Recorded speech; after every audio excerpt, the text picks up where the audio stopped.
Okay, so if everything's working, we should be live.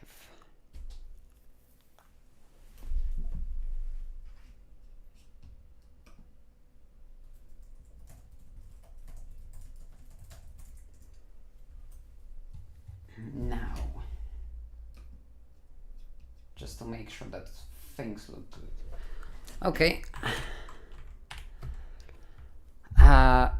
So I took a look at the Haskell implementation, and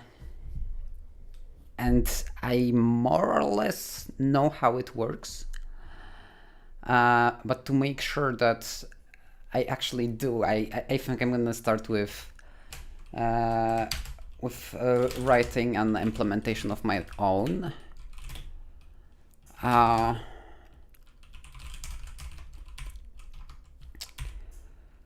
So what do I want to do about this? There is the part where we go through all the records that the machine does, and find the arithmetic progressions. So the thing to decide here is whether I can reuse some of the code from translated cyclers, because there also is some logic here that can handle finding the records, but it's quite specialized because you need like leftmost. Yes, it records the range of the visited cells like directly between the records, and I don't think that makes a lot of sense in this case.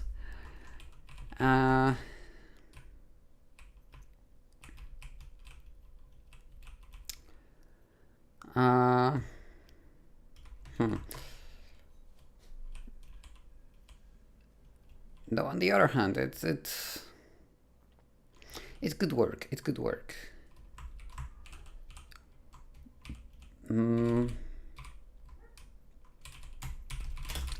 So I think I'm gonna make this API public.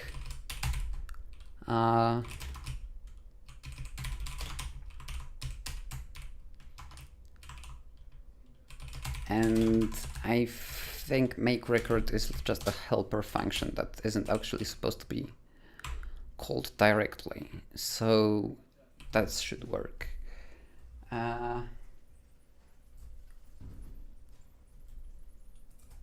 Okay, I am not sure if we have anyone watching. Oh, yeah. So if the stream's broken, please let me know.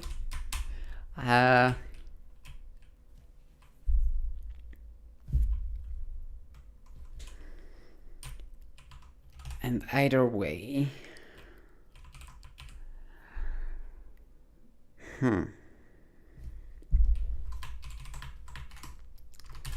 yeah, so in theory, we should be able to go like... I can't type today.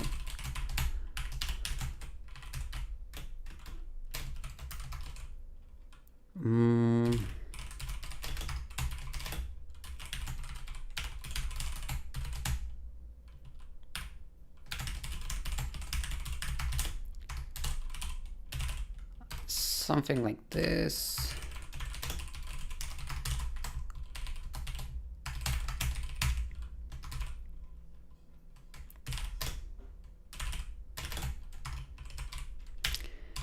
And we'll need like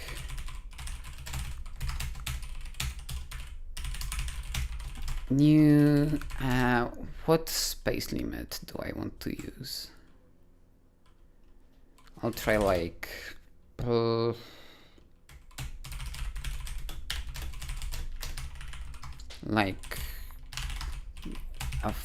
for now.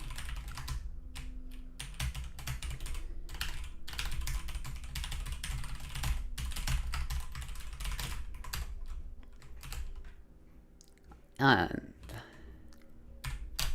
if that works out, oh,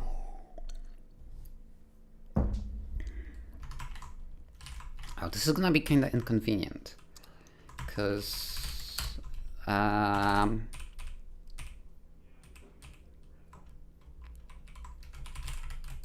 the time limit is being applied here. So if we reuse it, the time limit is gonna also be that's to be refactored later.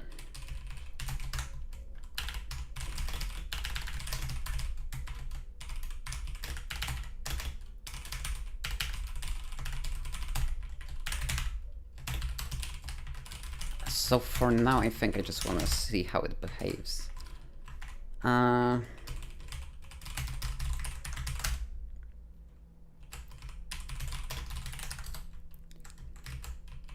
And for that, perhaps writing a test would be easiest.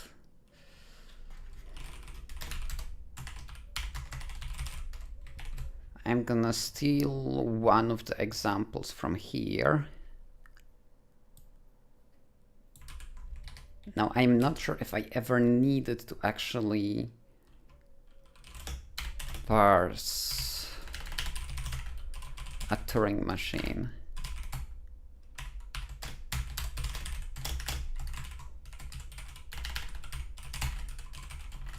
So not sure if that's implemented. Looks like it is. Oh no, it's just not compiling the test. Of course.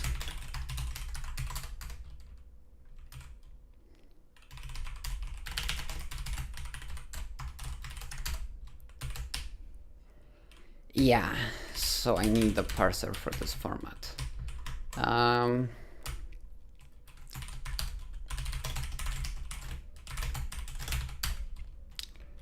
How does the from string trait look? I'll just do like a generic error.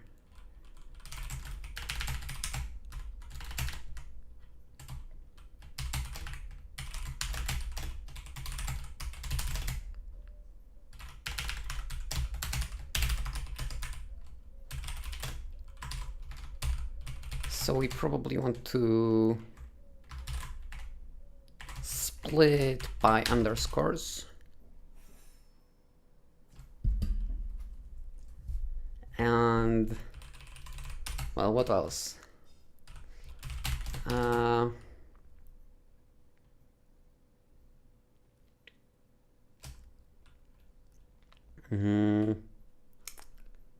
Yeah, it's gonna be easiest if we take the chunks one by one.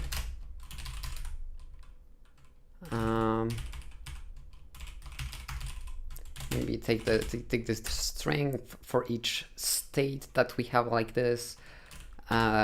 We take it like as bytes, chunks, chunk it by 3, and for each command, if it's a halting command, we'll do it like this, and otherwise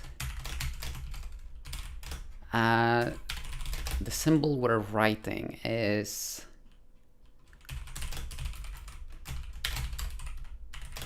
either 0 or 1.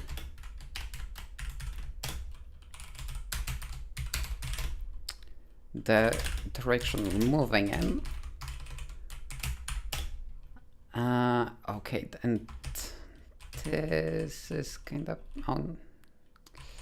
Okay, I can bubble up the error like this. Should work.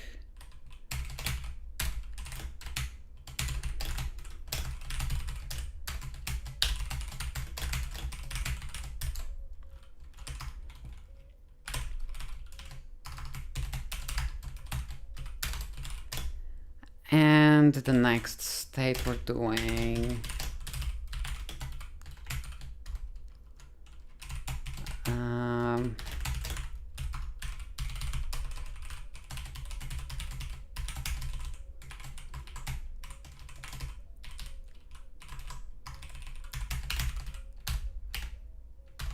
and we returned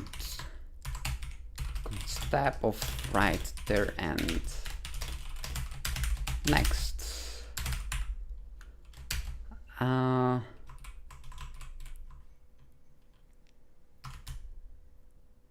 Now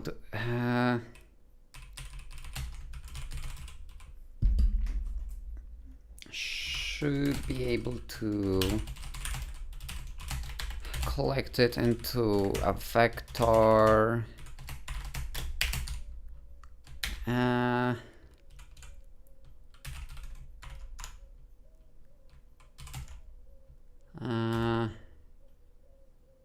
Okay, I don't care about errors. I don't care about recovering from parse errors.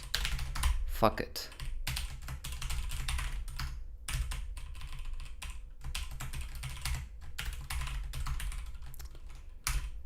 That's gonna be easier.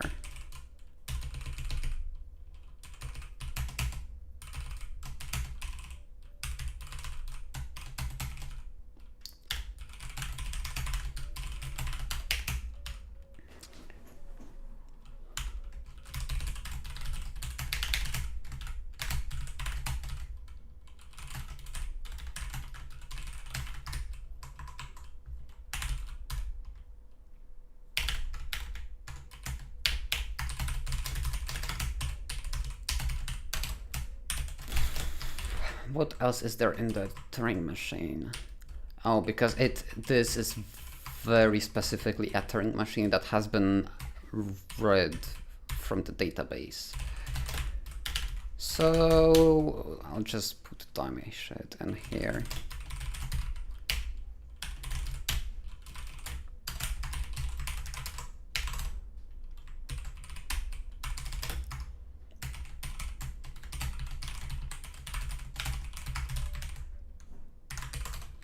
And I can't do the type of the error to be never, because that's not a stable feature of Rust.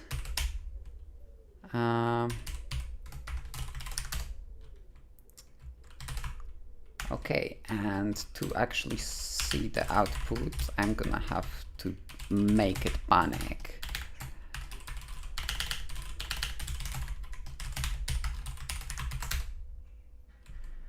Okay.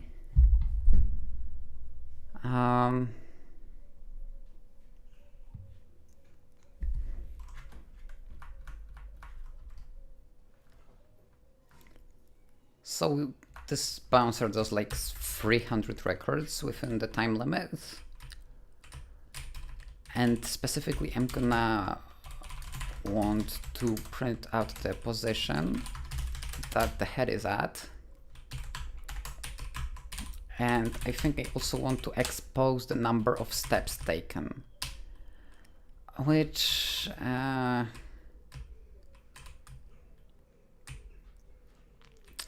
yeah.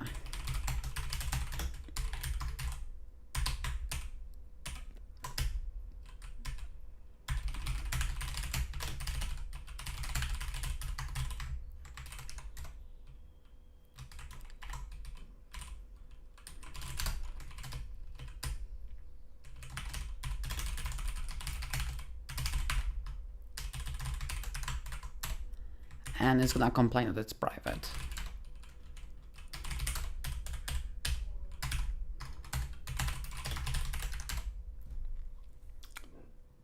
Okay. Now I don't think I'm gonna be able to just eyeball the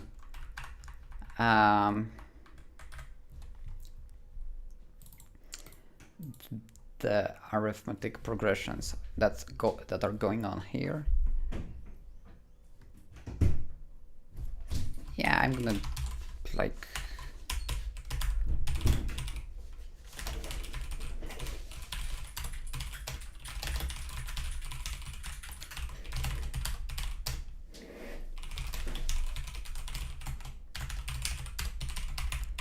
to just print it out nicely.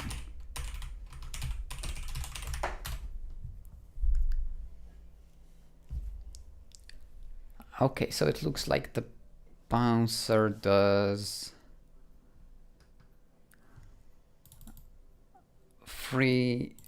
extends the tape to the left by 3 cells and then to the right. And so theoretically, these, why is it printing it like this? I don't like it.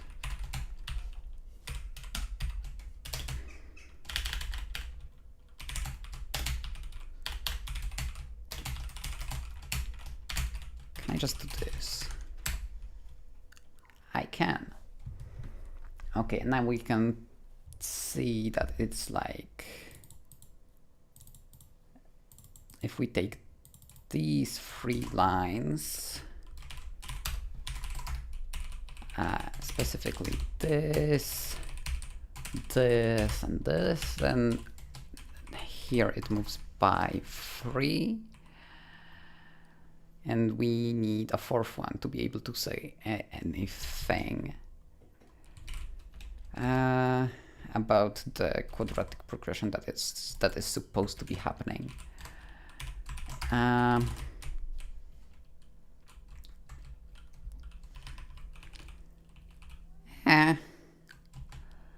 Okay.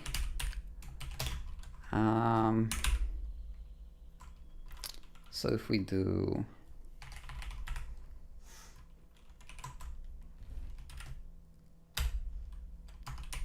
okay, it did 700. I should be able to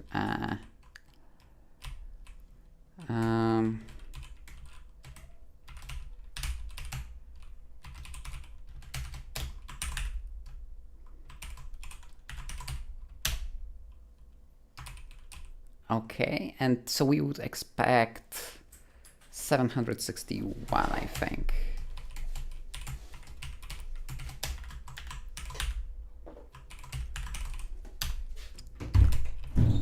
Okay, so the sanity check has passed.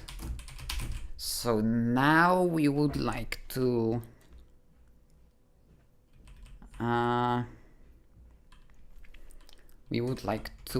record, like save all the records into an array.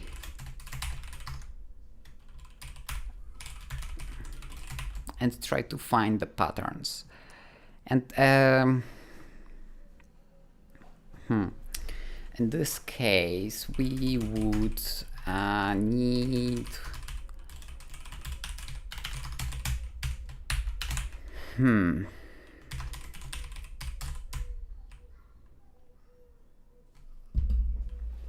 how do I do this?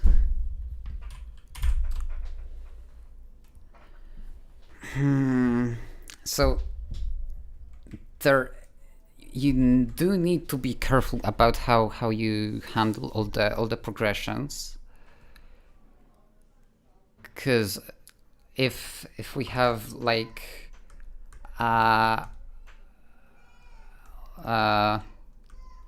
if this is the sequence of records and there is a progression, like if the Turing machine we're processing is a bouncer, then there's gonna be a very long progression that matches the heuristic.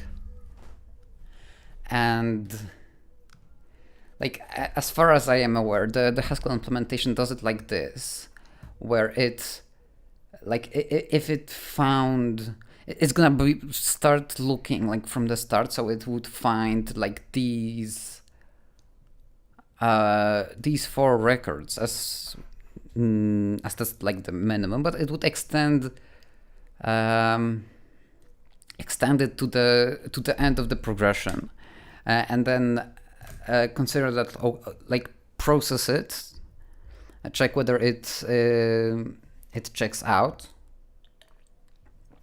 and if it doesn't, then it's not exactly clear to me what happens. Does it ban like the all the elements, or yeah, that would have to happen, right? Because the progression is also gonna check out if you gonna step like every 2 elements.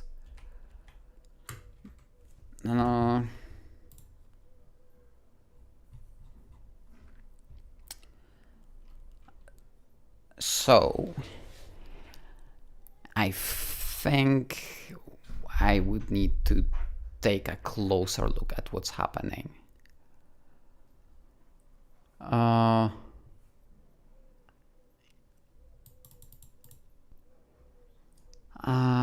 Where's that code? That's this. Okay, so record stats. Where is that defined? We have the tape length, step count, and head state.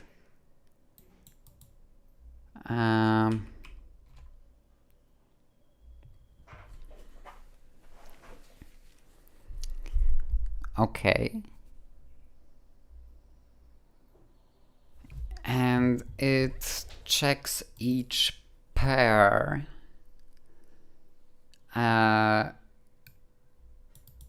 from... Okay, yeah. And if it has 2 of the elements, it's... Wait, it indexes the array with what it gets here, but it pairs steps. What steps? Oh, and the array is actually a map, because M is the data.map import. And it maps each step count to the tape length and the head state. Okay, yeah, this does what it says on the tin. It checks that the machine heads are in the same state. And then what happens is what's happening here? We have, okay, it extrapolates the step counts linearly, and then for each of them it tries to find the record that corresponds to the step count. And if it succeeds, that's what mapm does, right? It handles all the maybes that lookup can return if, but that doesn't exactly make sense if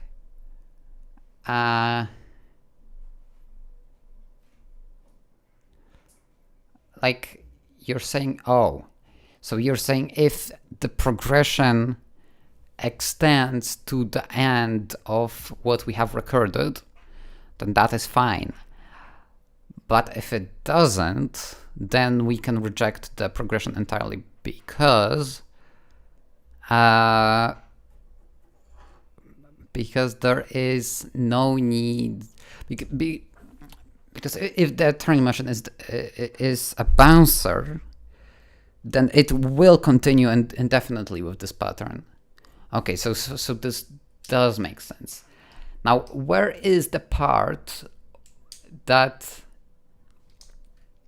because the comments said something to avoid checking tapes which lie in the same arithmetic progression. So I would expect it to skip the rest somehow. And I'm not sure how it does that. Okay, hold on. Well, what does it do exactly?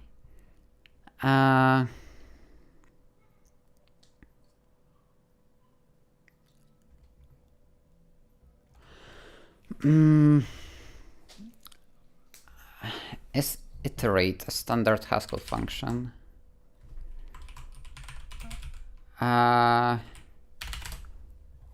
What did it do? Oh, yeah, right. It does make sense when you look at it as an infinite. Okay, so it does the first, second, and so on. What's deg? Oh. So it's just 2. It's just linear quadratic. It's just a fancy way to say this.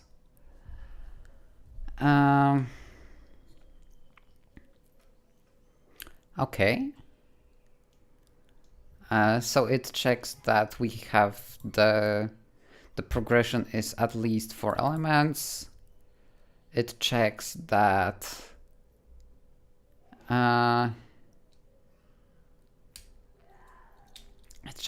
all the tape heads are in the same state, and it checks that that the steps taken are in the quadratic progression. Okay.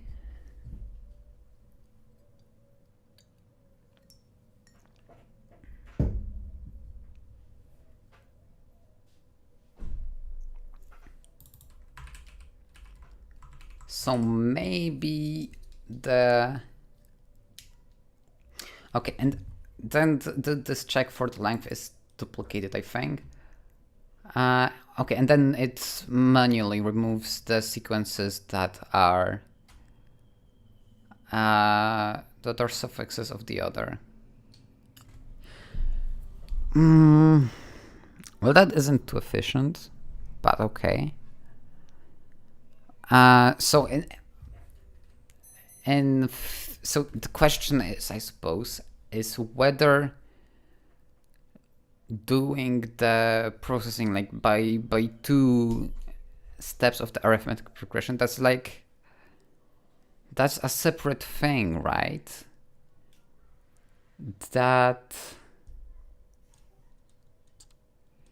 Yeah, I think that this is the case where you can't skip the larger steps just because the smaller steps didn't bear fruit.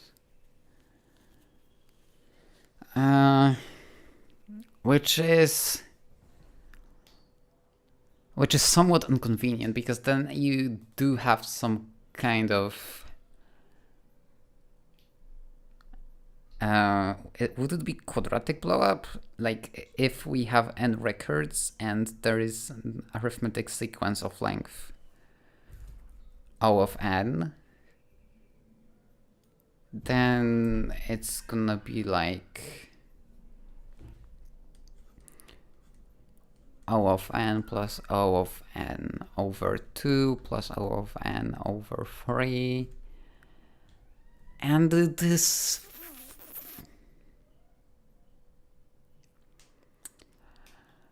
Oh god, this is like...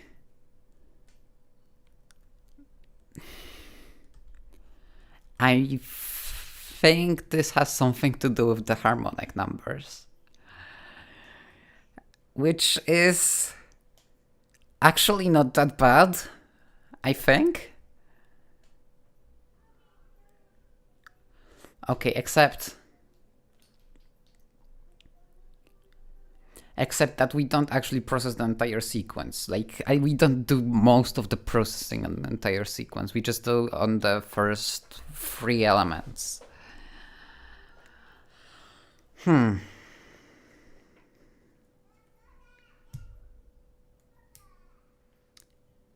Okay, so what if...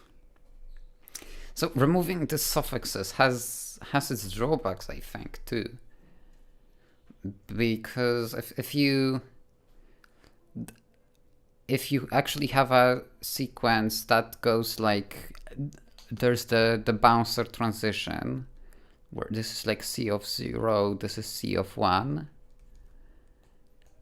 then you could have like a previous state that also happens to match the heuristic, but it's like something entirely different. It's like before the bouncer stabilized. And this would mean that you would take all the... try to check for a bouncer on these three states, and then you would miss this, but it wouldn't be a disaster, because like after a while... Okay, no. What I was going to say is that there's also the possibility of like taking like every second state from this arithmetic sequence, and this is something that the program will also check.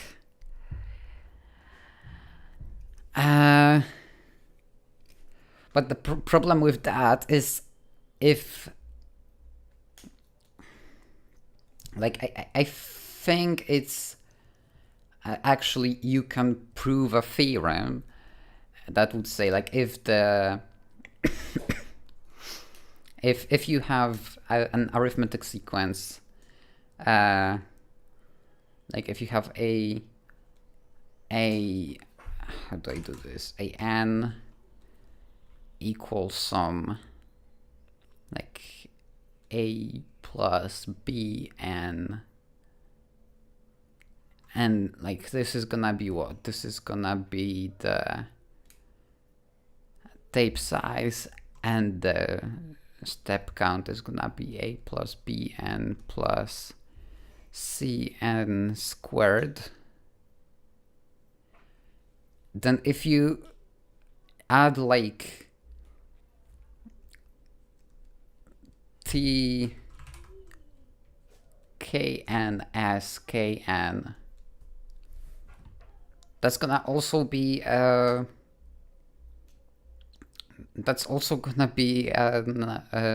the heuristic, and because of that, even if it does... Oh, okay. So the impact of this case is quite limited, because like if we take a look at this here, then we see that like this simple example bouncer extends the tape by 3 in every iteration, and it extends that on both sides. So there's plenty of other records that also match, and it's like, if this doesn't work out, then it's gonna do like one step later, it's also gonna find that. So all in all, I think this optimization makes sense. Now, to avoid like finding the suffixes manually, I think it would make sense to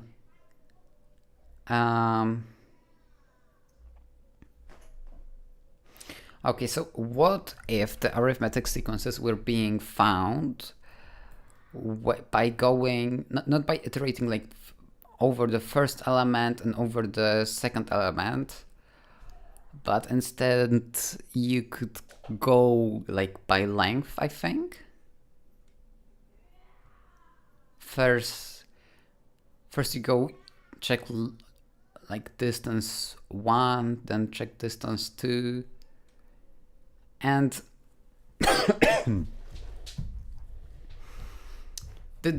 this is not as difficult as you might think, because the number of records, the record index, is also gonna have to be in arithmetic progression, just like the... Yes, exactly, because each record corresponds to increasing the tape length by 1. So they are gonna be a fixed distance apart in the array itself. And then you don't even have to... You don't even have to check the arithmetic sequence on the tape lengths. You only have to check the step counts.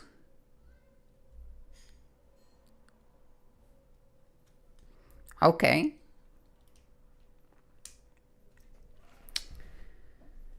So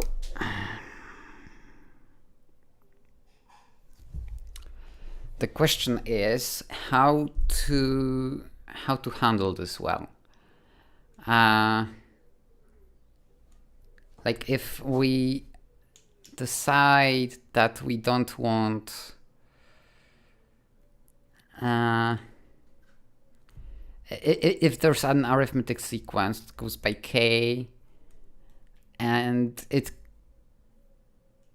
it's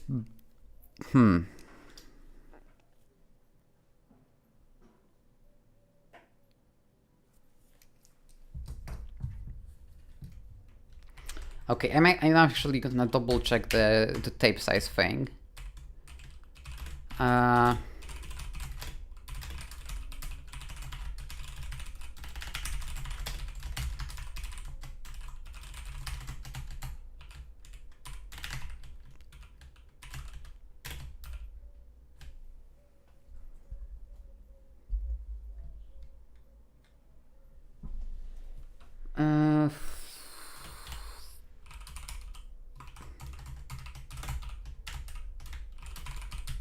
Record that was the position, I think, and that's not gonna work that well, because it only reports the left hand side or the right hand side, depending on where the record happened.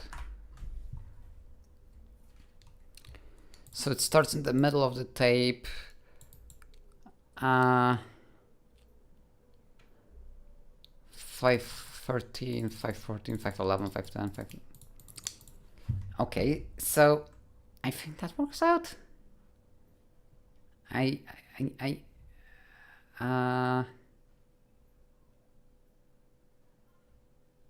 Yeah, this makes sense.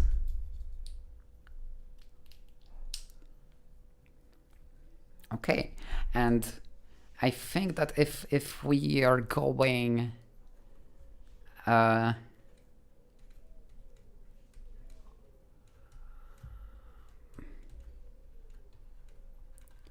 if we have the records arranged like this, and we let's say that first we're trying the arithmetic sequences for k equals 3, like for an example, we would check k equals 1 and k equals 2 earlier. But when we're doing that with k equals 3, or in the notation that was happening here, that would be the b parameter. Or like, yeah, this is not too formal. So we could, if we start at like 3 and we see that it matches till the very end, then we could be like, don't take a look at any indexes with I. In this particular case, like it would be I equals 0. And to extend that reasoning, we could do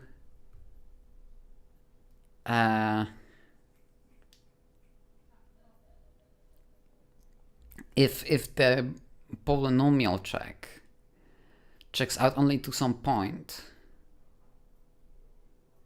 we could be like, don't check I equal to 0 mod 3 up until the point where it broke last time. And that's you have to be kind of careful with that, as there's okay, so an arithmetic progression can overlap by one element, and here we would have like the distance 3.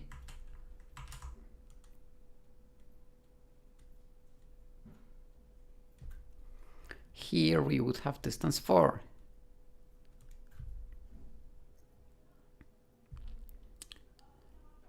And that can happen. The polynomial sequences, I think there can be an equivalent. Like if we have, I think the polynomial ones can, or quadratic ones, can overlap by 2 elements. Yes, and that makes sense, because if the elements are in a quadratic progression, then their differences are gonna be in an arithmetic one, and then you overlap by 1 difference.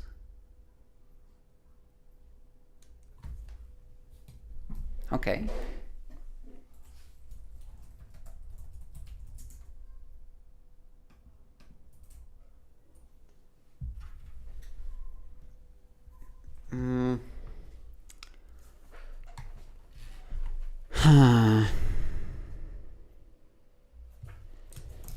Okay, so that should be implementable.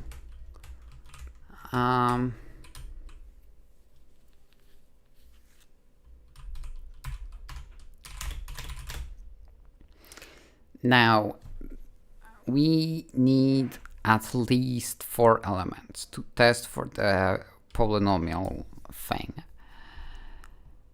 And so we start at 1, and we would go to something like this, but I am not sure of the rounding here, because we would want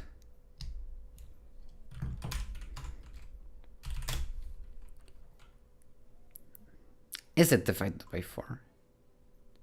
Because we would have 0k, 2k, and 3k at the very least. So we want 3k to be less than records.len.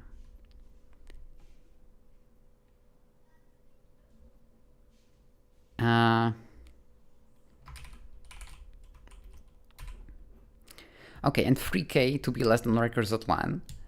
It's if we did the comparison on real numbers, it would look like this.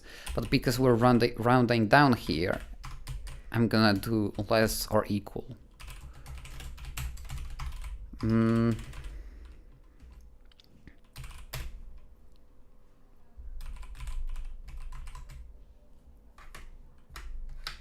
How do I want to call the array of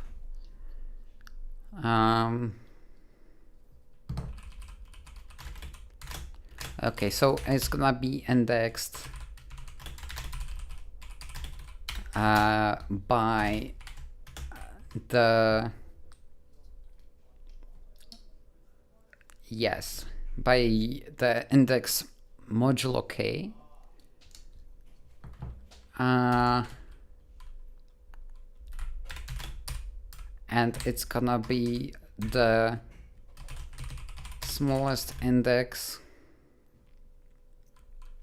we can include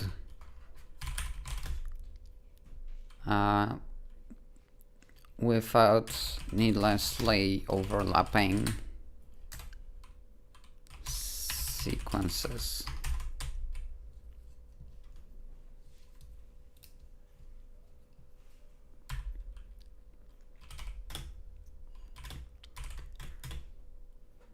Okay.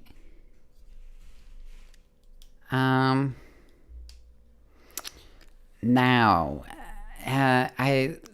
this is gonna be kinda painful to write if we handle all the mod case at the same time, but we don't have to.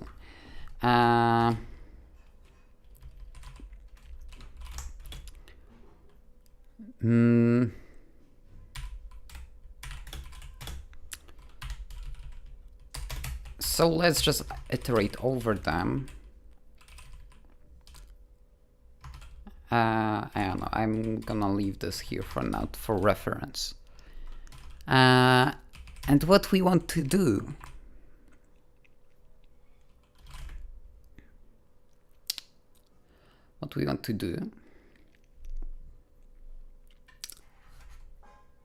is I think a while loop is gonna work best. As we start at this position, and by definition, going by k is gonna give us results where the tape lengths are in arithmetic progression. So we need to check for the quadratic one. And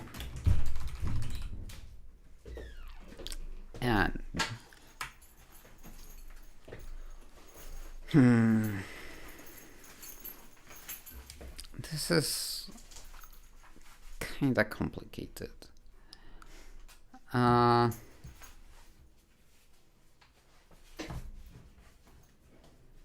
So we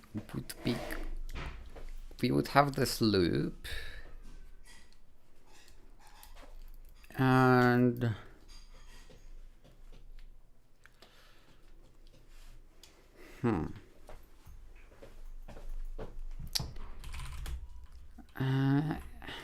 how do I write this to make it not suck? It's gonna do something like this. But no, we need one loop to go over the beginnings, and then the other loop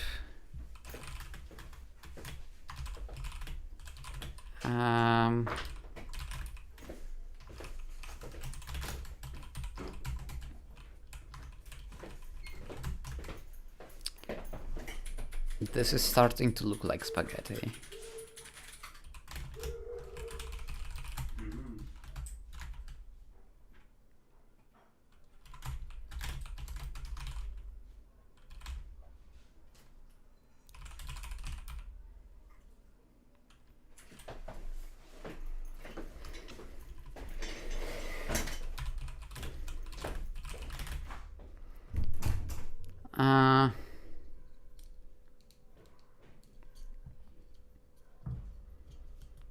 Okay.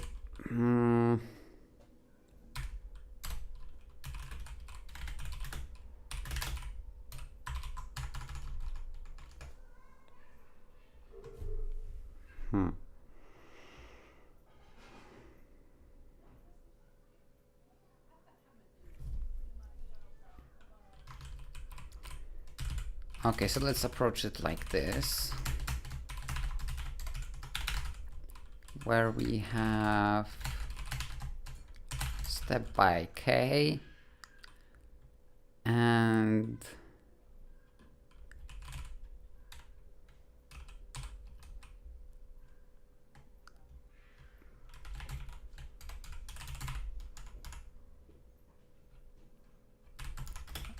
we take all the differences, and then we take all the differences again,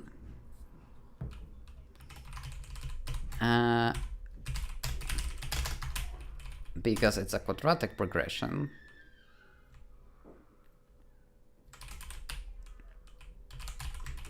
And it's gonna complain that windows cannot be called on something that's not a slice. And that should be solvable by importing itertools. Oh, they have tuple windows. That's gonna be convenient.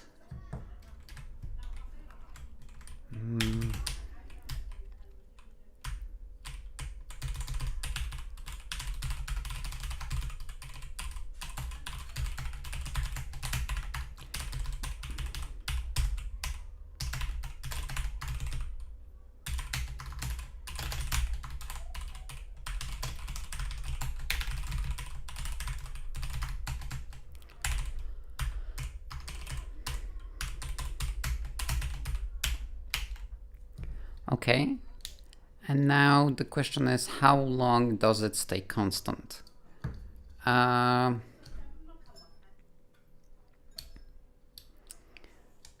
So,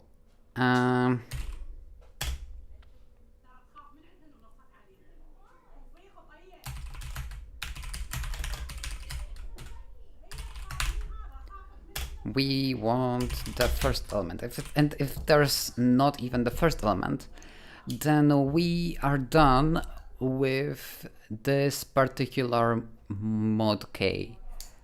So we can just do break. And then take while it's equal to def and count.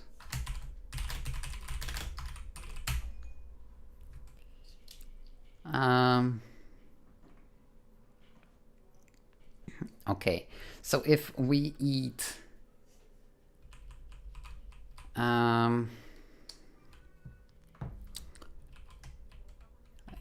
so this iterator, let's call its length n, then this is gonna be n minus 1, this is gonna be n minus 2, and then we take n minus 3. So we eat 3 elements before we get to this line.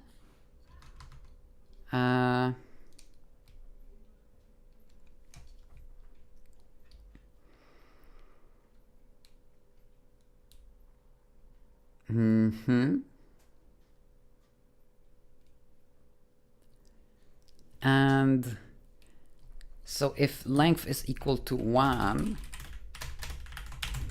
we have 4 elements, and it is we do have the quadratic progression.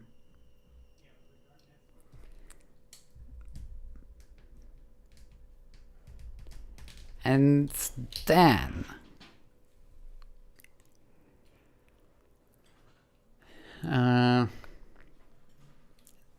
then we would like, if we have if we have 4 elements, then we need, there's a lot of noise outside.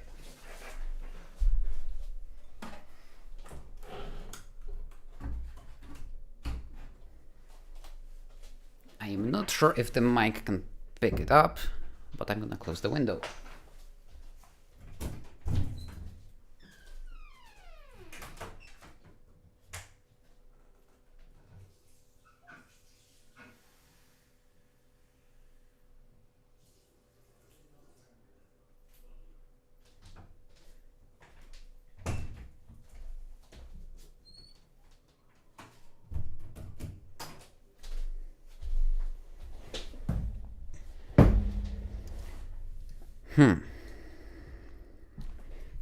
Okay.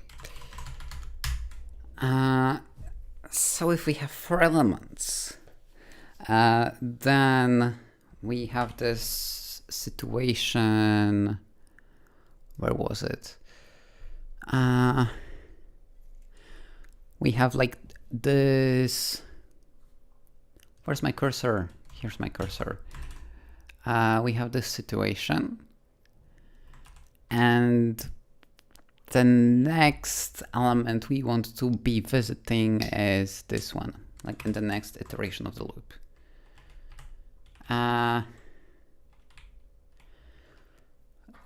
And so we want to advance by length +1. Okay, that sounds like it makes sense.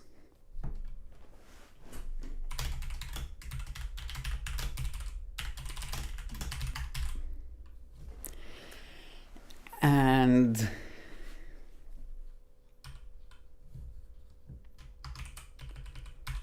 but first I'm gonna log the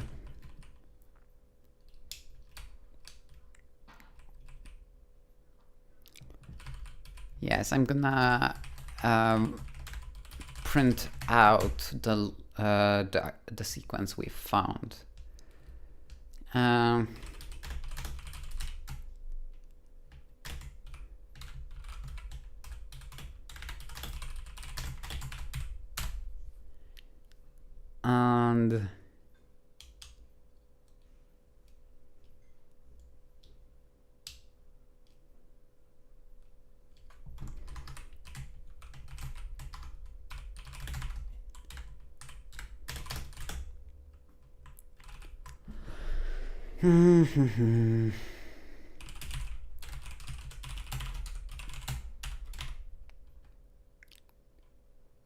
we are at I, step by k, take length +3,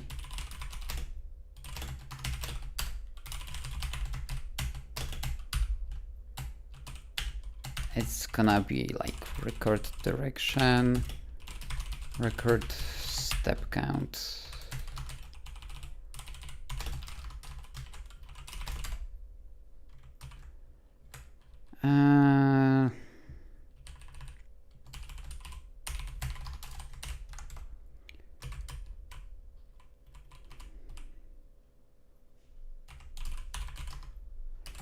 Did I name that steps count? I think. Steps taken.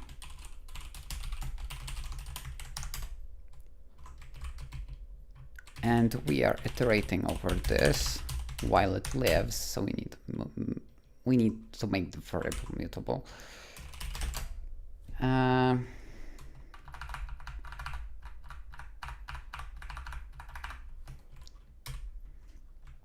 Okay, and to make sure that it checks out, I'm gonna do it like this. And the formatting is a bit off here. No, it's iter.enumerate.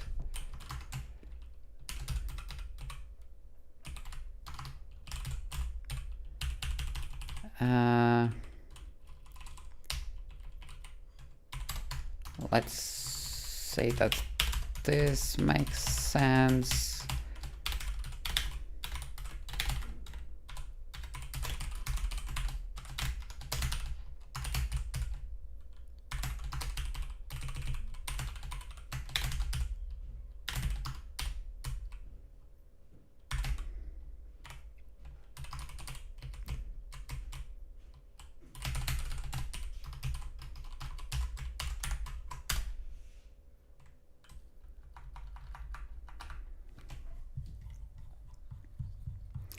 And there's a lot of sequences of length 3. And that feels worrying.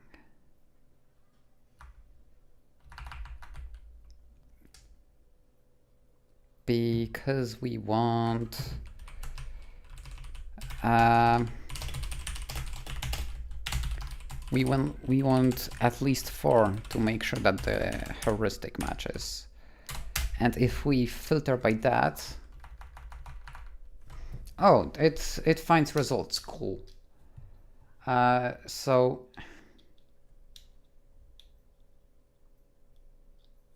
we have. Does the bouncer like start immediately?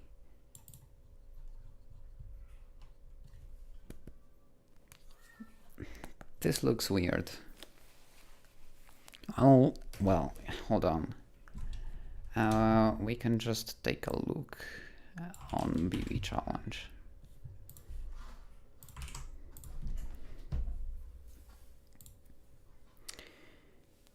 Yeah, this looks like it doesn't need to do anything before it starts, so it would make sense. Okay.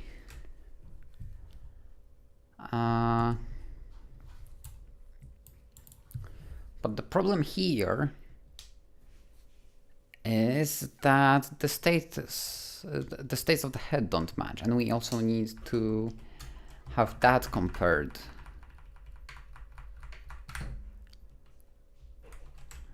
Should be doable.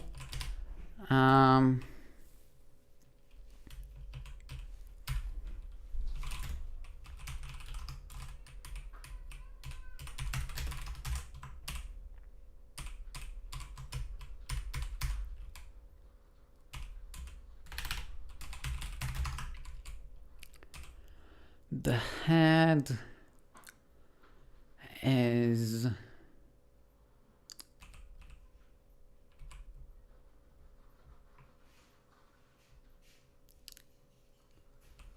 okay, solve.conf.state.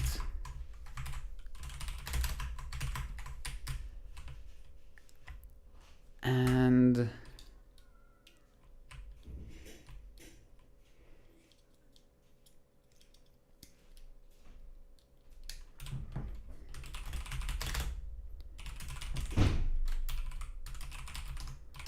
this is gonna be the record, and we do take a while. I am not looking at okay, this is dumb. This is dumb. This is the index. We are comparing the what? Okay, if it's 0, the linear is also quadratic with the second difference being 0. Okay, so the kind of does make sense. But we aren't actually looking at the record table here.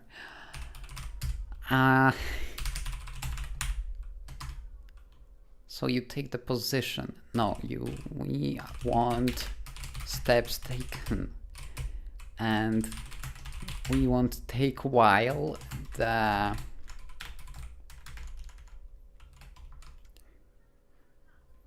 okay. So actually,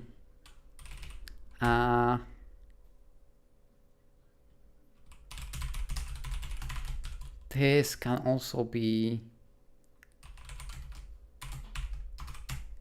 This would also make sense like this. That feels cleaner. And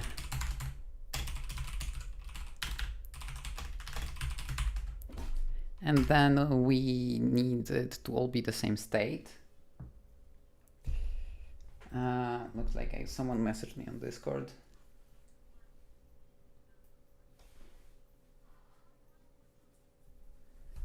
By any chance, what about moving the translation to this Discord's meeting room?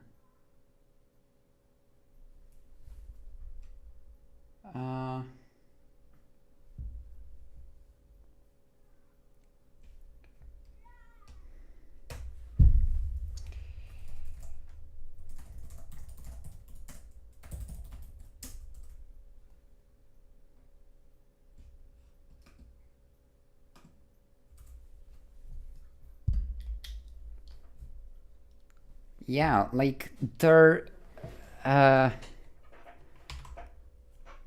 the chat on YouTube should work if you want to ask questions. Uh,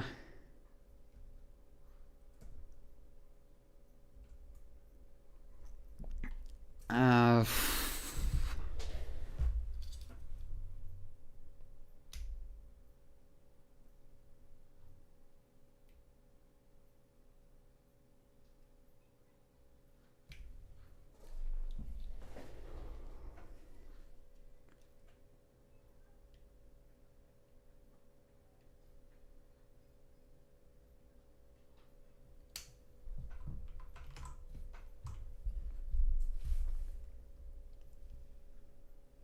okay, then go ahead. I'm looking at the chat on my other screen. There is like maybe I should also have Discord open side by side.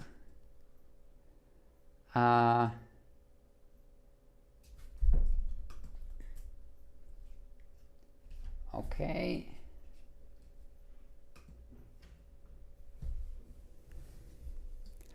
Okay, so now if you want to ask something in either general or on YouTube chat, I'm gonna see it.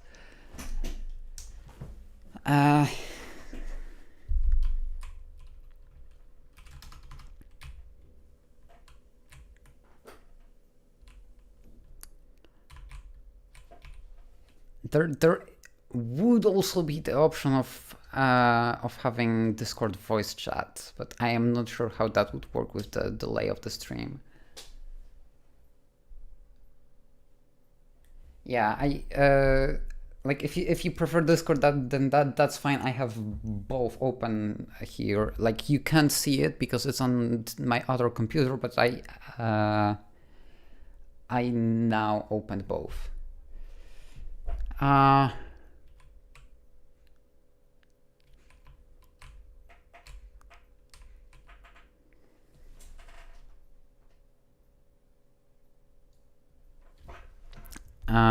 Okay. Am I going to proceed as with Tony's decider? I mostly looked at the Haskell implementation by actually that's yours Haskell implementation, and that's mostly because I like Haskell feels comfier than C++ to read. So the high level implementation, like the high level approach is gonna be definitely based on your code. Yes, but I don't want to do everything as brute forcey as you did. Like there are some aspects that I think I have some algorithmic ideas how to speed things up, and it's not. Some of them are easy enough to incorporate from the very beginning. So this is why I am doing the. This is why I'm doing the. This slightly different approach to finding the arithmetic progressions, like to applying the heuristic.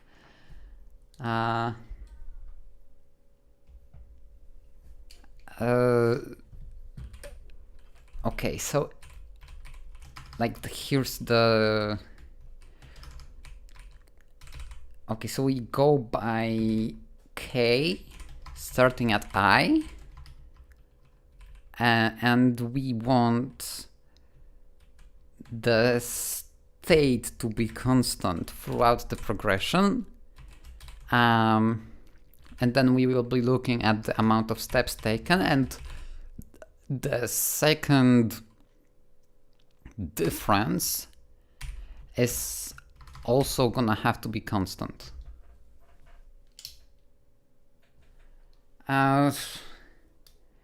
Yeah, I know it's not the bottleneck, but it hurts to see a cubic algorithm in use. I think that's what you do, because it's especially the part with filtering out the suffixes. But I do also have some ideas for how to speed up the dynamic programming, which I'm pretty sure is the main bottleneck.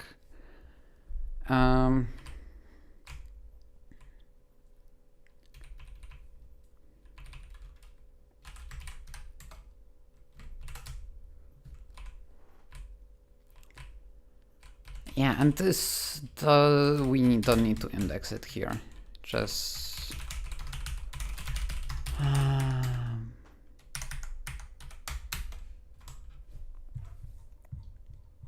okay, why is it printing it like this?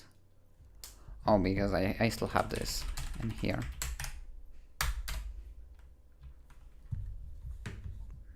Okay.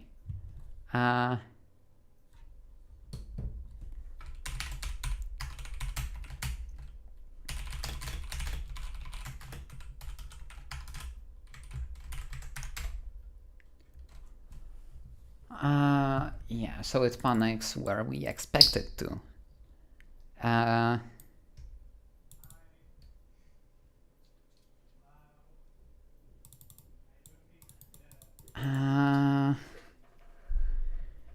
Meow. What's going on here? You go by 6 and then...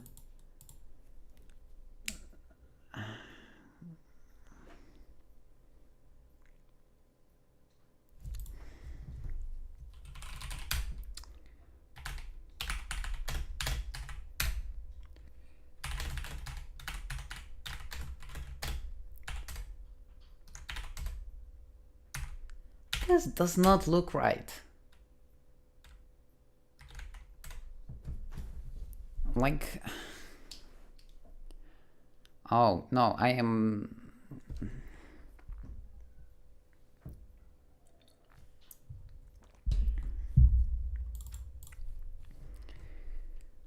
okay, let's just check this by hand to make sure it works.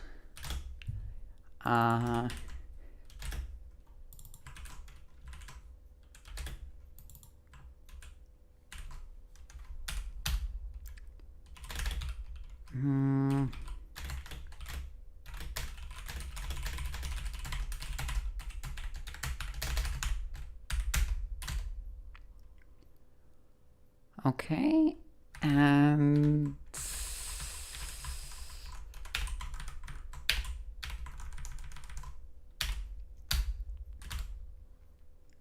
okay, this looks reasonable.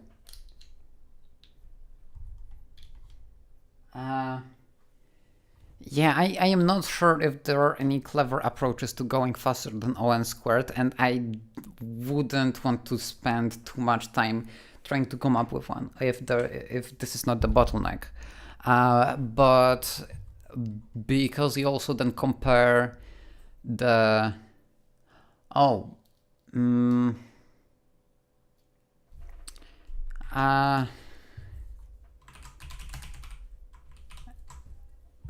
I am not sure actually how much this takes. Oh, because you generate them in an order that makes it possible to...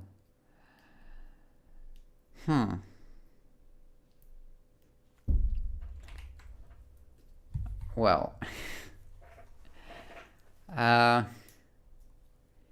I suppose I kind of found it unclean to generate all the suffixes and then just to generate all the suffixes and then and then filter them manually, when you can just make sure that the suffixes get filtered out while you're generating them, because you just skip it. Okay, actually, yeah, because here you do like for each pair, and then you still go like until the end of the tape to find the entire progression. So that's yeah, that's cubic.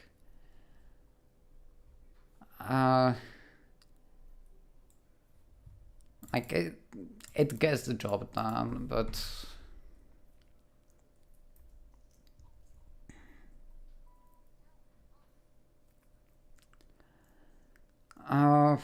okay. And the thing this doesn't do yet is we want to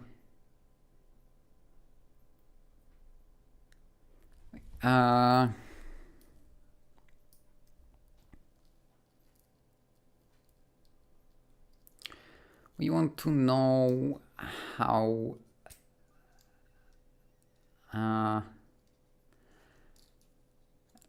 like if the length is maximal, because only if the length is like if it goes to the end of our records, then the heuristic should trigger. So we the next index the sequence would have if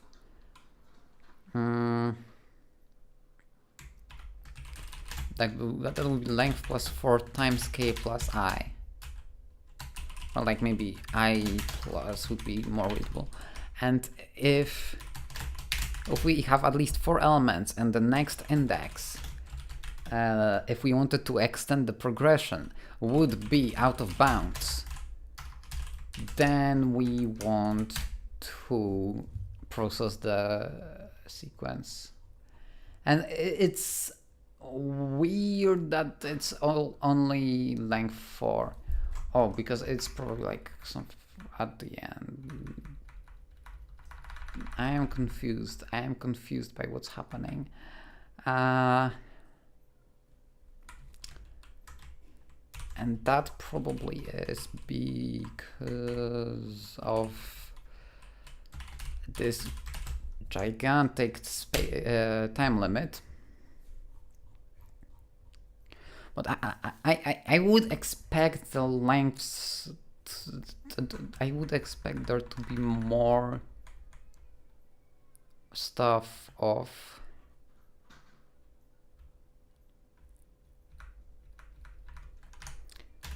Oh, there we go. Yeah, it starts with like length 16, length 13. And if we do it like this, then it's like length 50. That's a lot.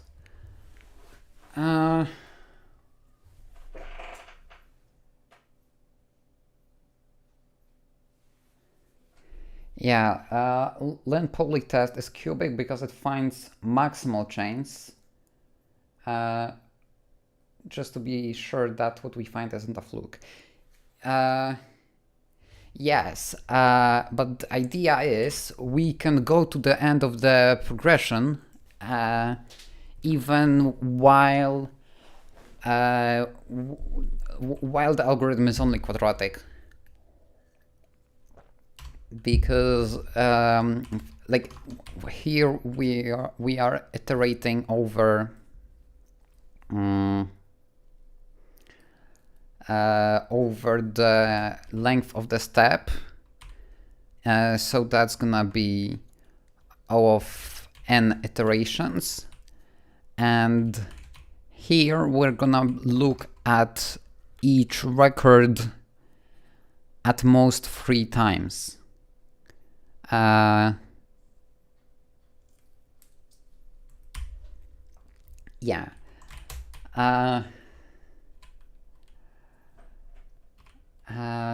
So this looks correct.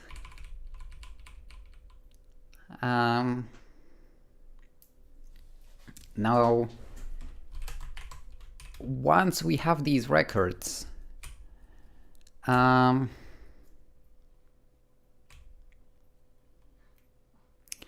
thing is, the records don't make a copy of the tape. So I think I'm gonna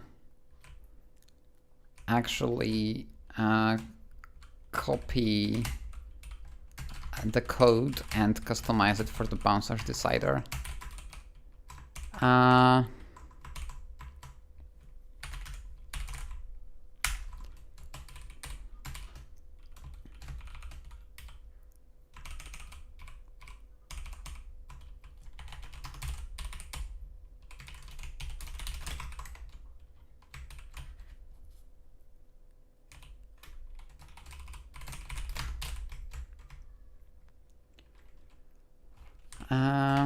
And yeah, it wants to output a fail reason.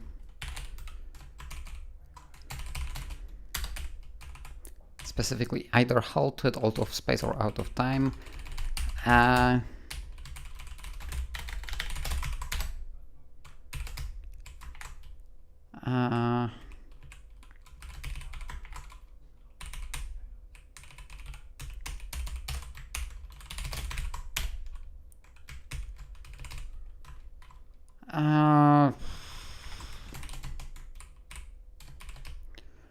Right, I have these helper functions.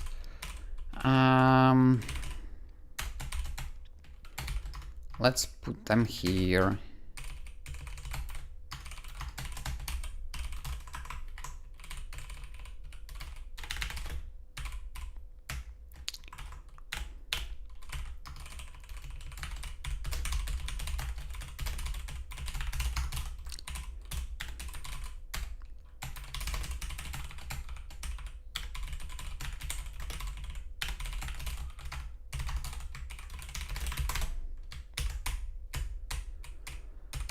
And we don't want to import this anymore.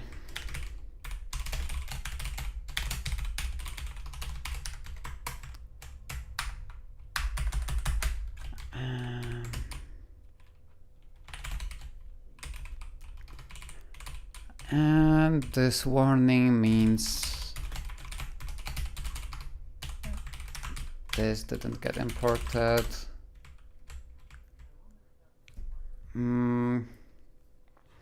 Okay.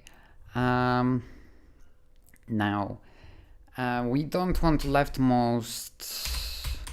We don't want this. Record index isn't gonna be necessary either.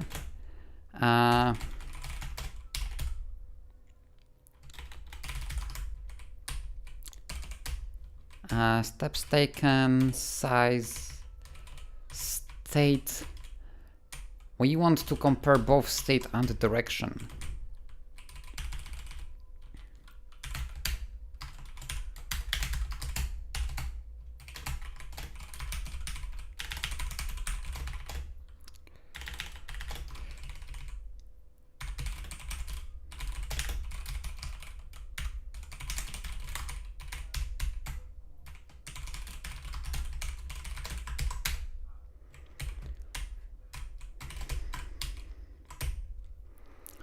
Okay, we are not tracking this anymore.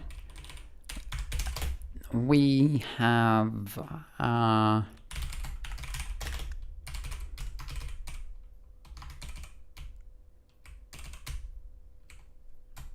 tape size is record right minus self record left.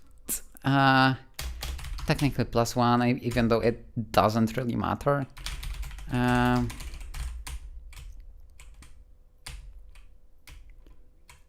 Make record is gonna yeah.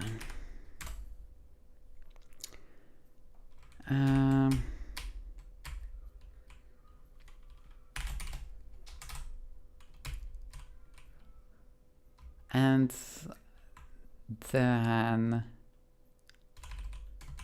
I don't think we are exactly interested in the position on tape, because that's just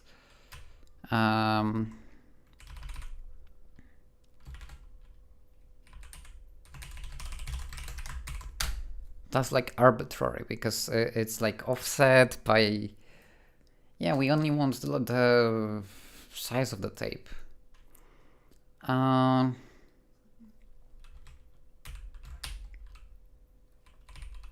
And we don't actually need this.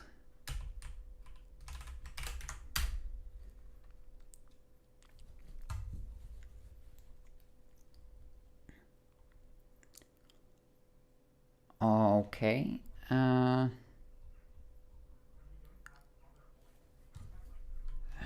And there's a lot of warnings about stuff I'm not using because it thinks that it's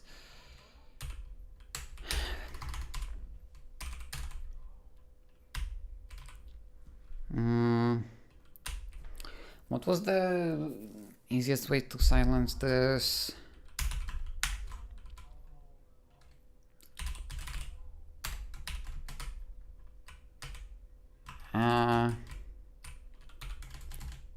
I don't know. I'll skip the actual integration with the main runner and just do a dummy call to the function,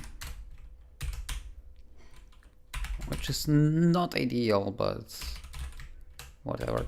And now this variable is also useless.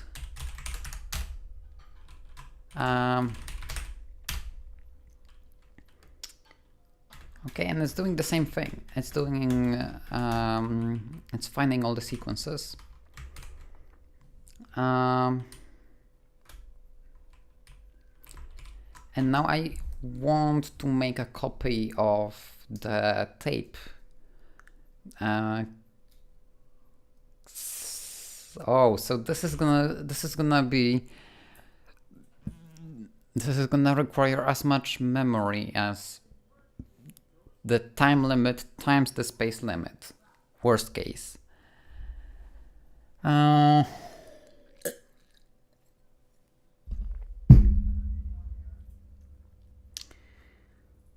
might want to go for recomputing the tape states while we're trying a particular record combination. But that's a decision to make later. And now we don't really want this to be public, actually. And the tape is gonna be, I'm gonna do vec of bulls, as that's what that's the representation I use here, and it's kind of wasteful in terms of memory, because there's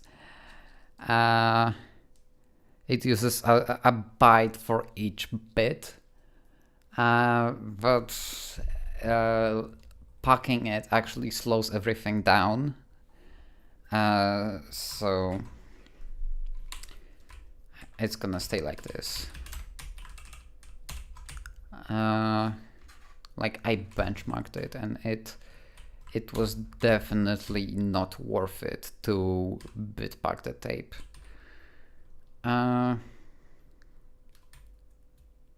Not in the context of bouncers. That was mostly like the cyclers and translated cyclers deciders. But I think the result is gonna be similar. Now, oh, then we don't need the tape size, because this is just gonna be tape.length. The tape should be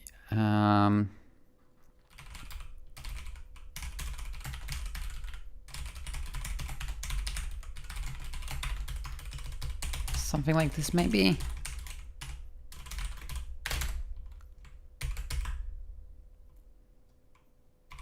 Oh, okay. And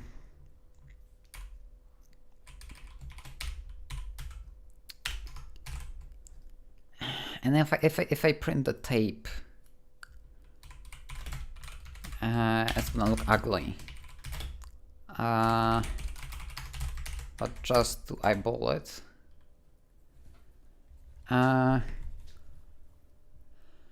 we have true, false, true, true, false, true, true, false, true, true, false, true, false, true, false. Okay, so it definitely looks like a bouncer.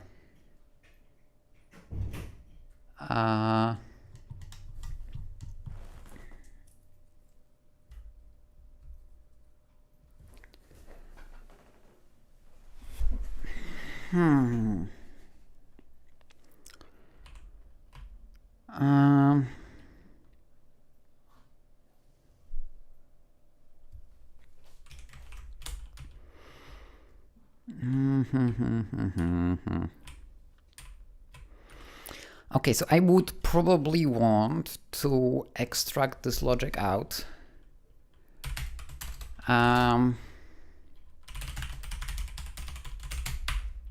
Like this. Now, writing this as an iterator entirely is probably gonna be painful, so I'm just gonna collect it into a vector. And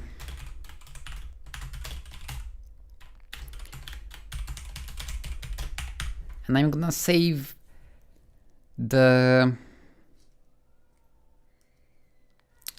Okay, do I want to be making copies of the tape in this case?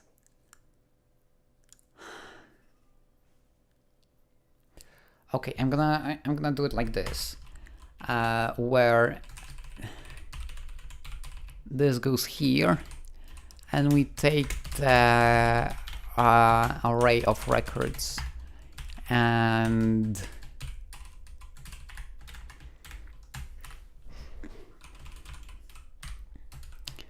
I'm gonna be returning references to these records.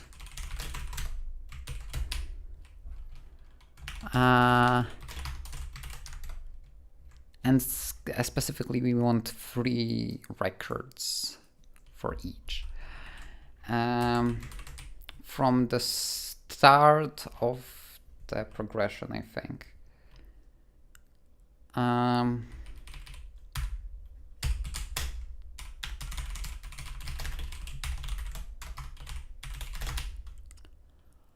Okay, and now we do,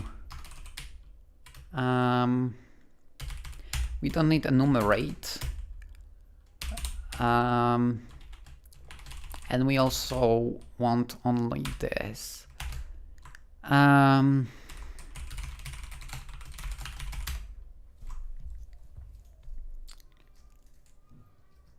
There was no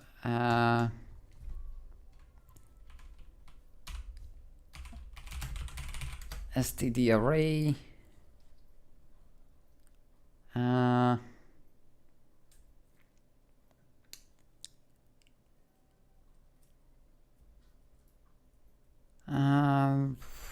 fine.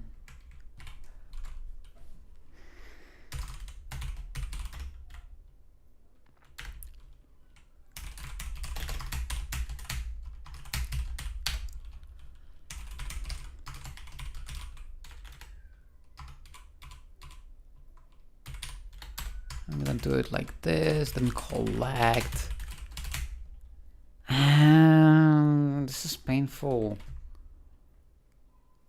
I was sure that there is a way to do it. Okay. I'm gonna take the iterator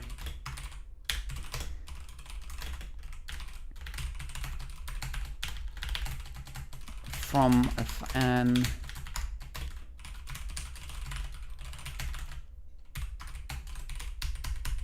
like this.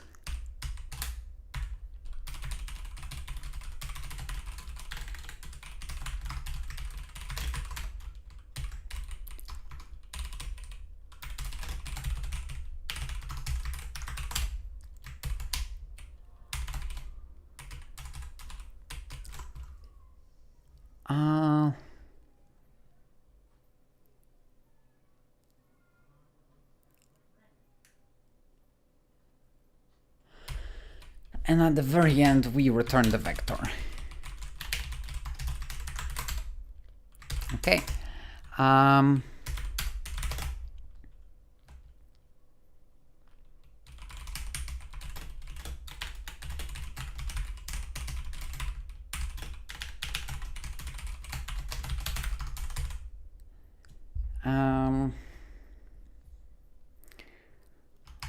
And now comes the part where we want to do the parsing.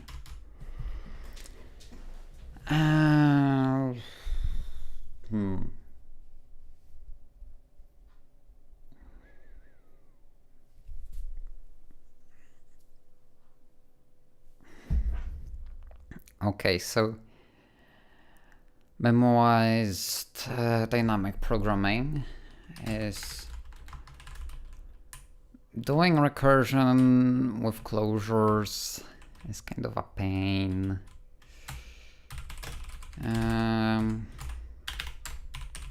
We could use a helper function, I think.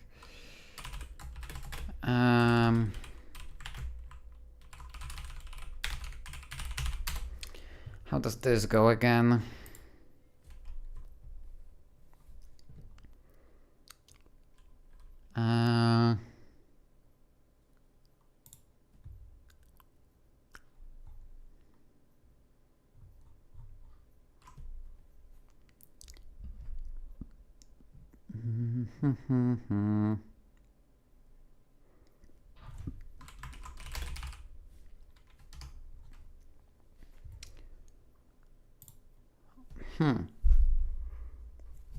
Okay. So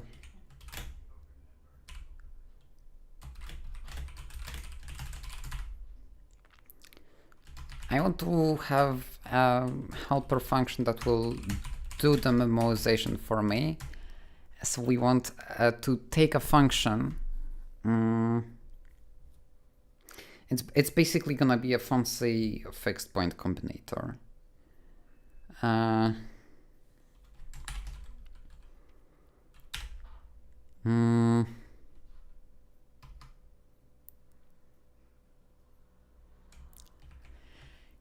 I do this?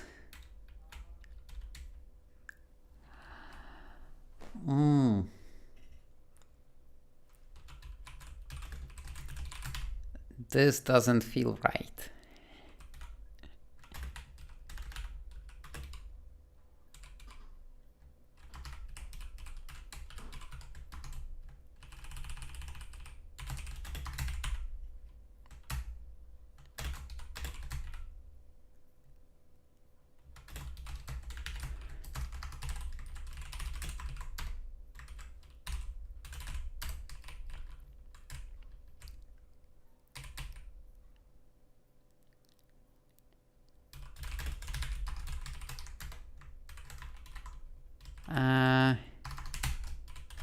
Yes, you can do this.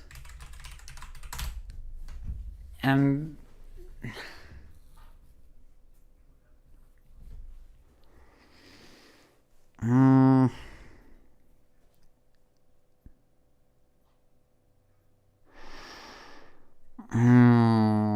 right.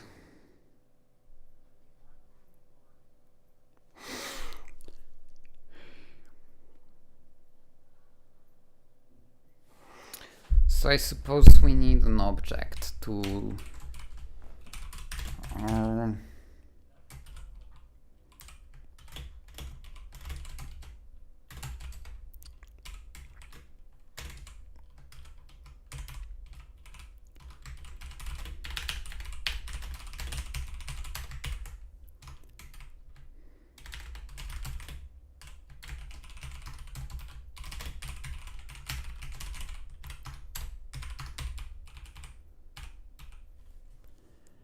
Okay, so we have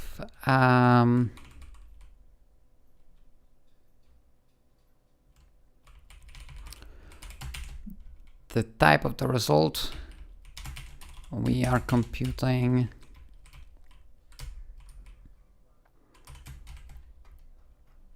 And we have the array. This is gonna be the dimensions. This is gonna be the index.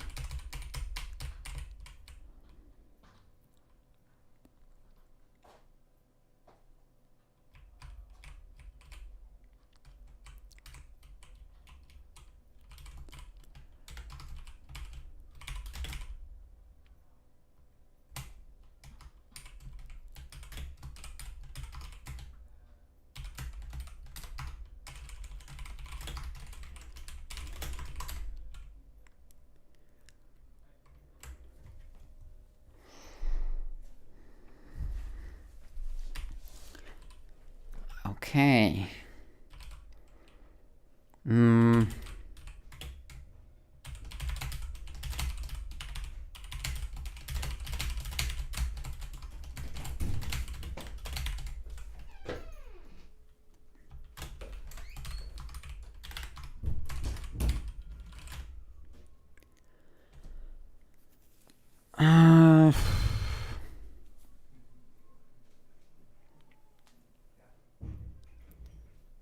And then I'm gonna want to have it as like a constructor.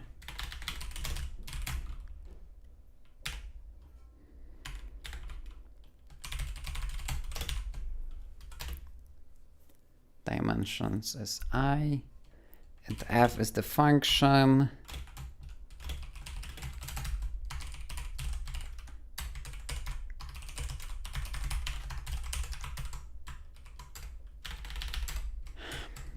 Okay.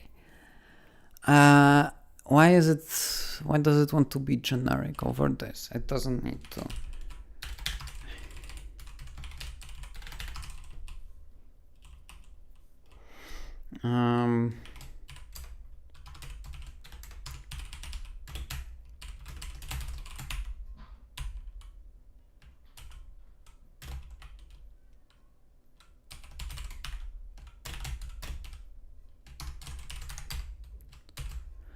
Unconstrained type parameter.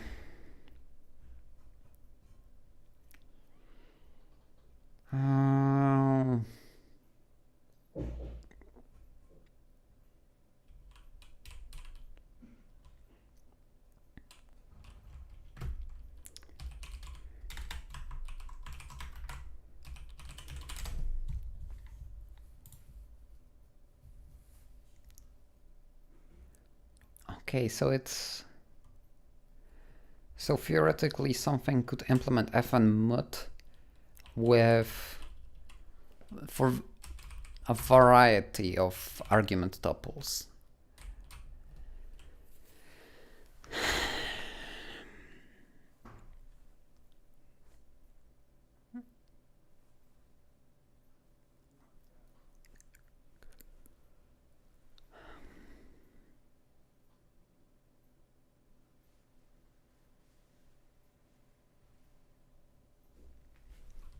Okay, is this the only problem with this approach?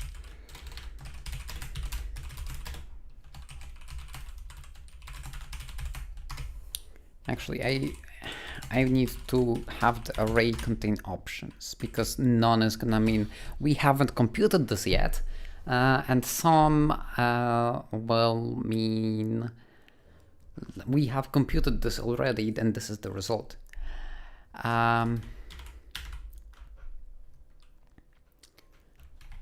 And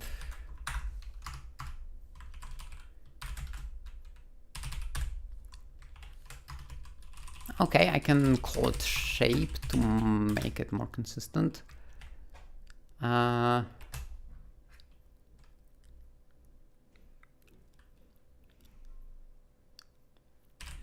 Shape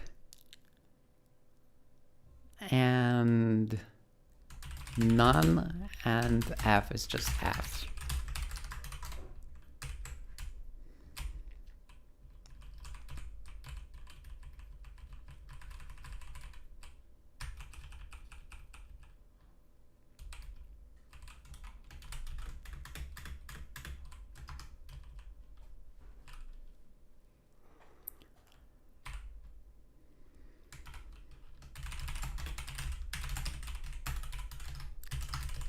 I'll just do the phantom data thing.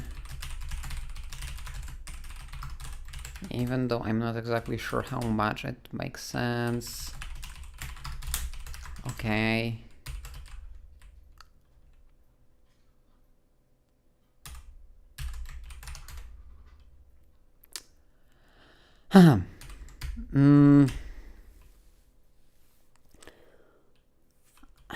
I suppose. Yeah, wanting a clone is not a problem. Like, I'm not sure why. Oh, right. Cloning an option does require clone for the underlying implement.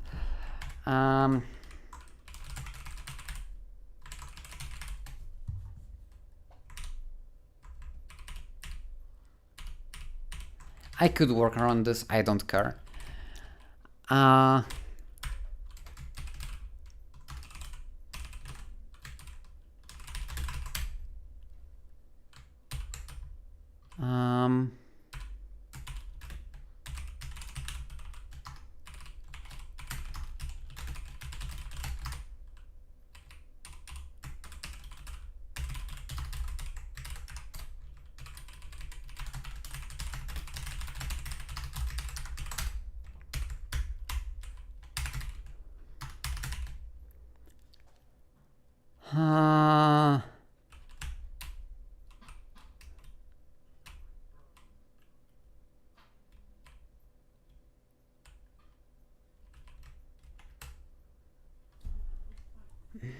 What's going on here?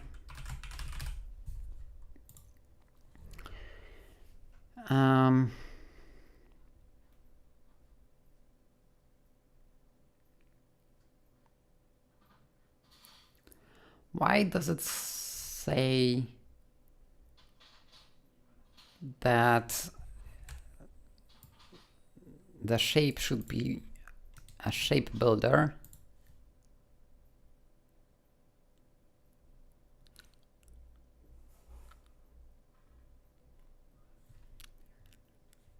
Okay.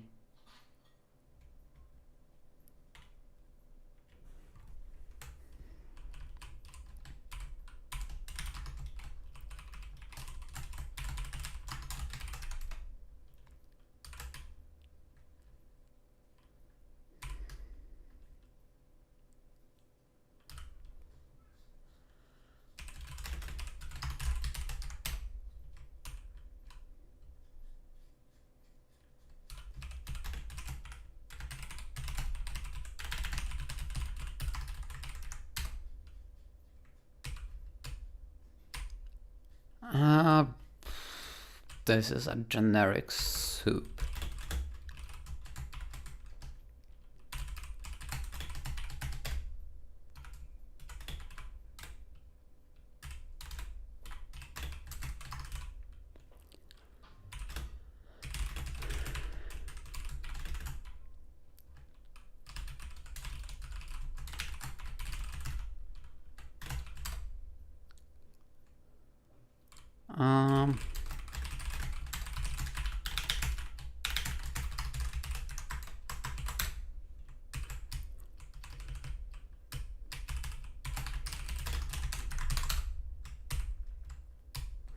The trade bound is not satisfied because we want this to be in the index of D.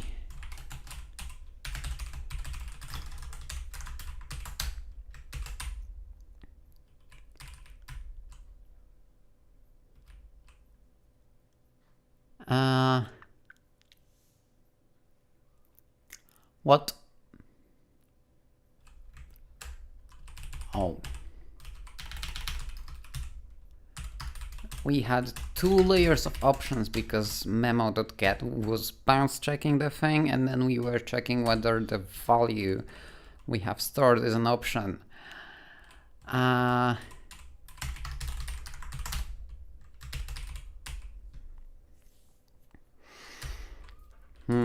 I have a bad feeling about this.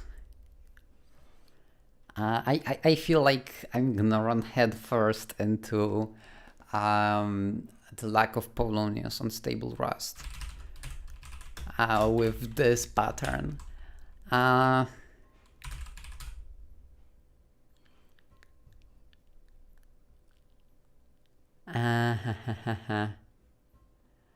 If it's sum, then we return the value. Otherwise, we need to compute it. And to the function, we want to pass the index we're computing, as well as a reference, so it can make recursive calls. And then we save the value, and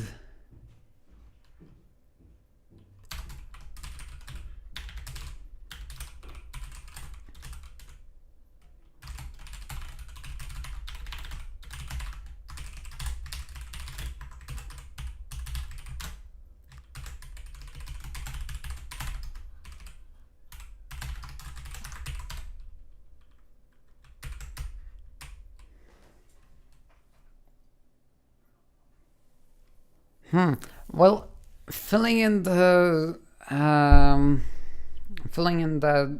DP array in a specified order could also work, but the issue with that is then you always need to be quadratic, right? You always need to fill in the whole array, and it feels like you can get away with trying to like that's what your code does, right? It first tries to recurse by consuming a tape symbol from all the tapes at the same time, and then it considers all the prefixes. And I think you are gonna get a solution much earlier than if you just like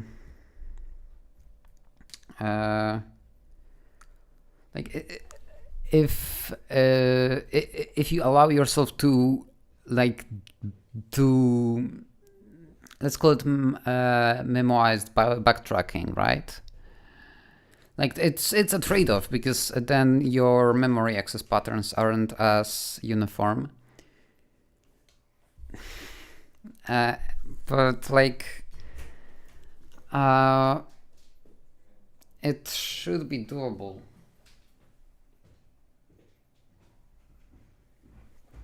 Yeah, so this should work out.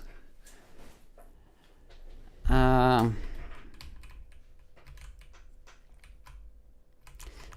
think that this should be beneficial. And the index, let's just call it copy. And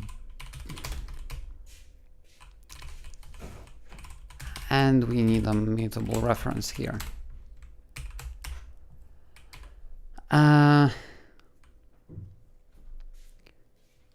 And f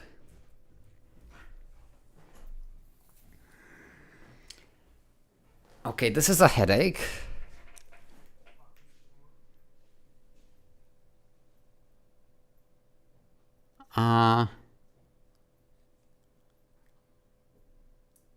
How do I do this?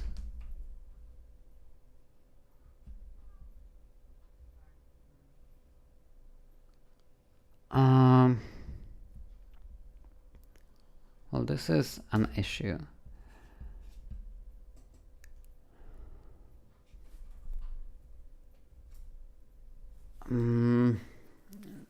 So first is the problem that if we're doing recursion like this,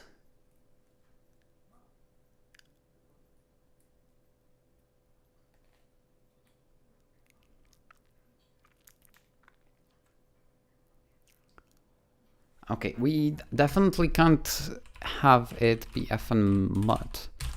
It can't do mutation if it's gonna be recursive, because then the borrow checker is gonna be unhappy.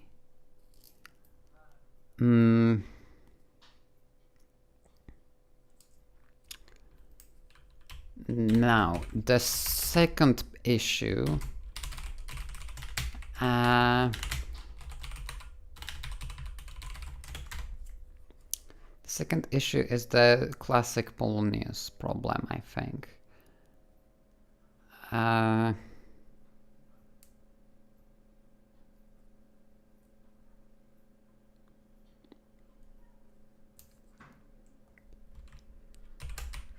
And I think you can... I wonder if... Okay, so maxing out the CPU with rustc does not make frames drop. So if this works out... Oh, right.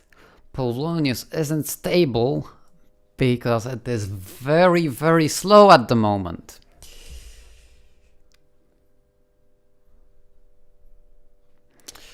Okay, but I don't care. I'll just do if it is like it's slightly ugly. Okay, now what do we do about f?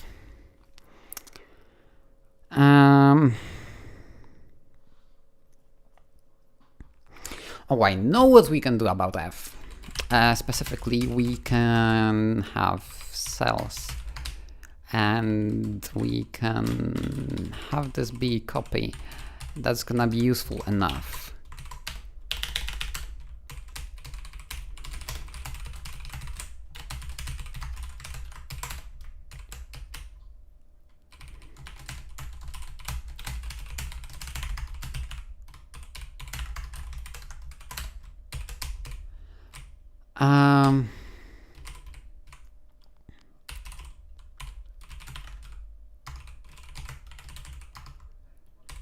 If it's none,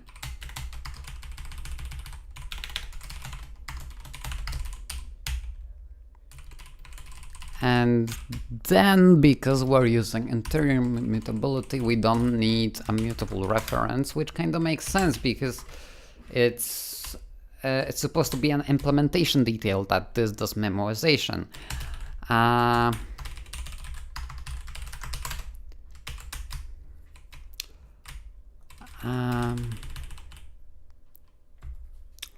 And we cannot return a reference, but that doesn't matter because we are assuming that the thing is copy. There we go.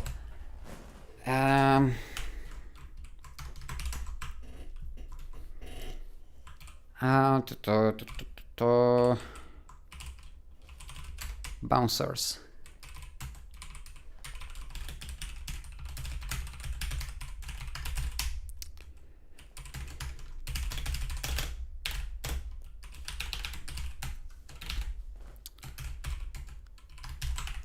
What did I call the thing? Memo.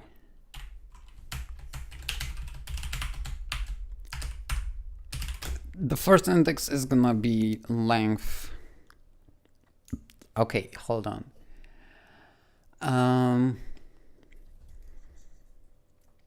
The dimensions are gonna be maybe I'll just do S0, S1, S2.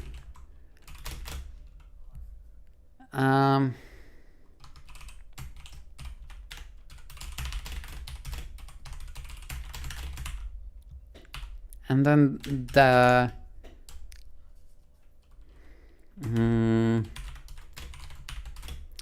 index for the third tape is gonna be implicit.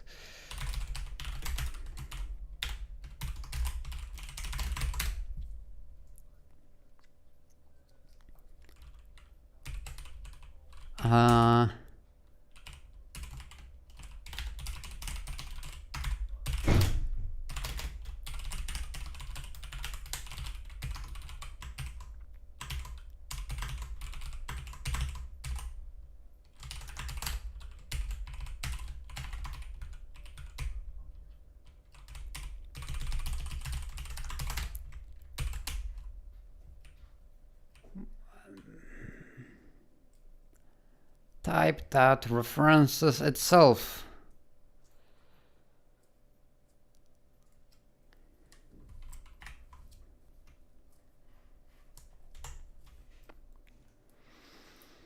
Um,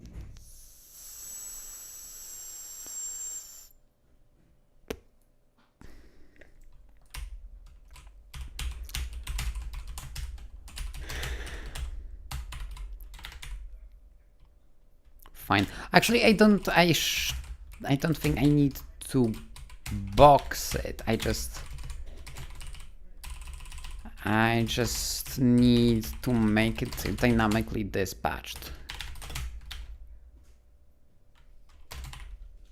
You bring someone for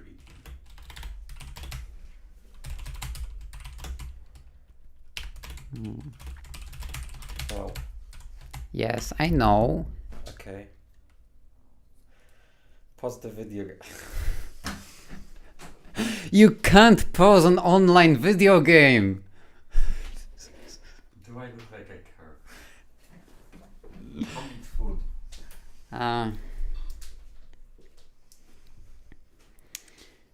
I mean, it's technically.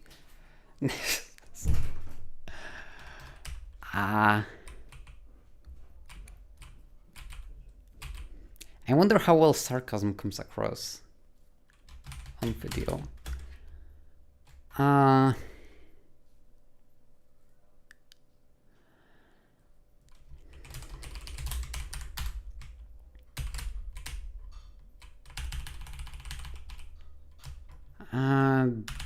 This is a monstrous type.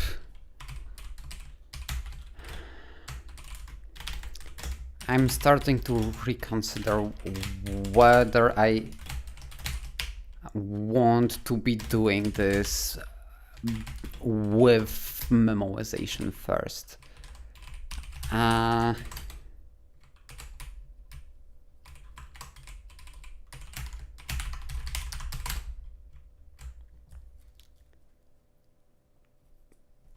hey.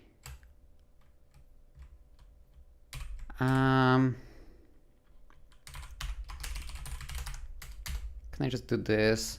What type annotations do you need?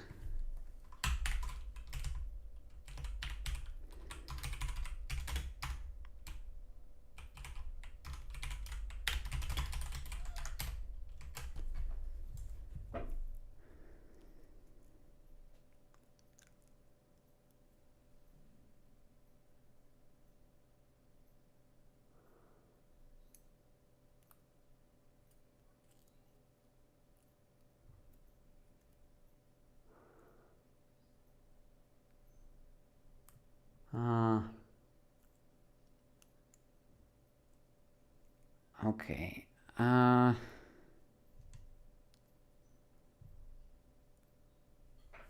long has this been going on anyway? Okay. I think I'll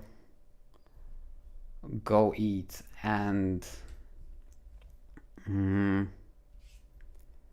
think about how to deal with this monstrosity of type system hacks. And I'll consider scheduling another stream.